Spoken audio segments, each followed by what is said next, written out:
Welcome into Arsenal Report, and some intriguing news today on Alexander Isaac, as Arsenal are not quite ruling out a potential move for the star from Newcastle, the best striker that could ever potentially move to Arsenal. And listen, this deal is near impossible to do, and that has not changed.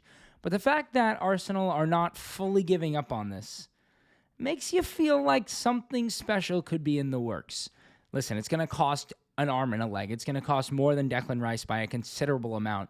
But you see Florian Wirtz go to Liverpool for $150 million, and it's time for Arsenal to make that transfer move of their own.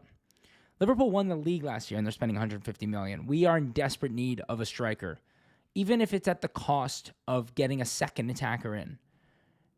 Alexander Isaac would be worth that much value. And there are people who are like, no, I'd rather have two attackers for 120. Isak's not fit enough. What Isaac brings is an inevitability that we have not had, an ability to score goals that we have not had, and a player who wants to win trophies at the highest level and has been starved for that. Yes, he won a Carabao Cup last year, but Newcastle are not going to win the Premier League. Newcastle are not going to win the Champions League. Arsenal could win both of those next year. And with Alexander Isaac, that dream could become a reality quite quickly.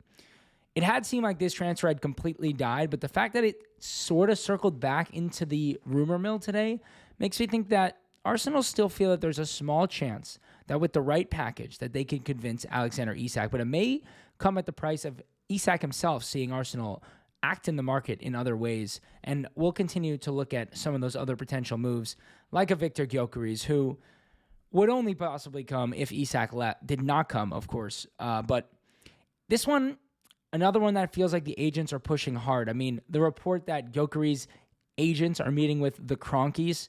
The Kroenkes have never met with a player in order to secure their transfer. Josh, I think, met with Declan Rice at the signing. Like, that kind of report to me is the nonsense that people need to watch out for when they're reading Twitter or whatever they're reading. That stuff is completely made up. Now, could Victor Gokeriz be the striker that Arsenal signed? 100%. They are still very interested in him. I would say Isaac is A, Sesko is B, and then I think Gokeriz is on a list with Ekitike and potentially Samu Omaradian as players who are on that list, and then Ollie Watkins is that failsafe. I'd rather have Ollie Watkins than Victor Gokeriz personally, but we'll just have to remain keyed in to the move there. But Gokeriz is one that is just going to hang around. It seems like Gokeriz is waiting for Arsenal before he makes a decision. So when Arsenal sign a striker, if it's not Gokeriz, I'd expect Gokeriz to make that move to Manchester United if Manchester United still have space for him. But it's never good when a player who scored 50 goals back-to-back seasons is not sought after. That's a good sign that it's not a player necessarily worth breaking the bank on, and that's one of the main reasons that I think Arsenal themselves are not that interested in the player. And there's been a bit of a shock change in the Nico Williams situation as Bayern Munich have really become the frontrunners for this signing. They're willing to not only pay the release clause, but give Nico Williams nearly 500,000 euros a week. And obviously, that's not something Arsenal are willing to offer. When what Nico wanted was 280 a week, we were balking at a deal for 280,000 euros a week because it changes our wage structure. And listen, I like Nico Williams a lot, but he's not done it at the top level in terms of consistency of goals and assists, consistency of performances. He's a game changer. He's lightning quick, unbelievable feet, great finisher, great creator, but he's not break the bank and change your wage structure type of player. He's not that complete yet. And you know what? If Bayern Munich want to sign him, great for them. They have the money, they have the space, all of those things. For Nico Williams to come to Arsenal, that just doesn't make sense. And I'm happy that it's not Chelsea getting him either. But it does mean Arsenal need to seriously consider the other options. If Rodrigo's not going to come, Nico Williams is not coming, then Rafael Leao is a player we need to be immediately interested in and immediately trying to make a move for. So we'll keep an eye on Rafael Leao as a potential transfer because Milan are very, very interested in Zinchenko and Kivior. So although it wouldn't be a swap deal, there could be some, movement on both ends there in those types of deals to try and get Rafael Leao, because Leao plus Sesko, those are two game-changing type of talents that you could get in. And listen, Leao doesn't need to start every match. He doesn't start every match for Milan.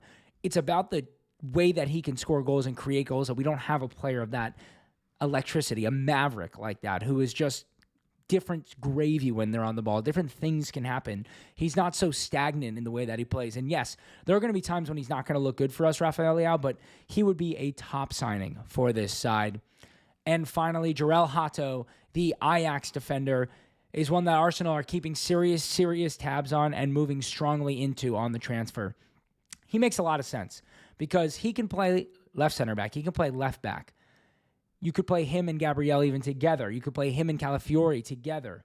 He can be really strong in midfield. Jarell Hato is one of the best young defenders in the world, and at 19 years old, it's the kind of talent that you don't just pass up on, even if you already have a lot in that space. Now, the deal with Hato can't be something that gets in the way of our attacking signings. This is a deal that you kind of try and get him in and flip Kivior and Zinchenko for the equal amount of money you spend on Hato. That's great business. You don't need that many defenders.